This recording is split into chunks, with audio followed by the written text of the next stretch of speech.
Hello guys, അപ്പം വീണ്ടും ഞാനൊരു എന്താ പറയുക സ്വിഗ്ഗി മിനി വ്ളോഗായിട്ടാണ് വന്നത്. ഇത്തവണ ഞാൻ മോമോസാണ് ഓർഡർ ചെയ്തത്.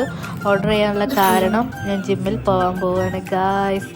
സോ എൻ്റെ ഫാസ്റ്റ് ഫുഡ് ക്രേവിങ് ഇതോടെ നിർത്താമെന്നുള്ളൊരു പ്ലാനിങ്ങിലായിരുന്നു ഞാൻ കഴിച്ചു തുടങ്ങിയത്.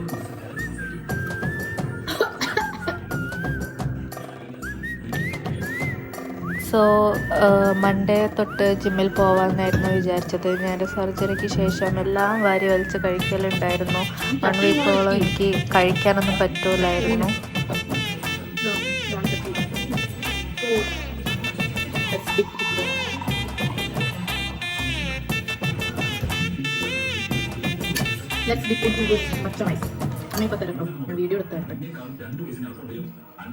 വീഡിയോസിൽ ചെറിയ ക്ലിയർ കുറവും നല്ല രീതിക്ക് ഗ്രെയിൻസും വന്നിട്ടുണ്ടെന്ന് ഞാൻ എഡിറ്റ് ചെയ്യുമ്പോൾ എനിക്ക് മനസ്സിലായി. Sorry guys.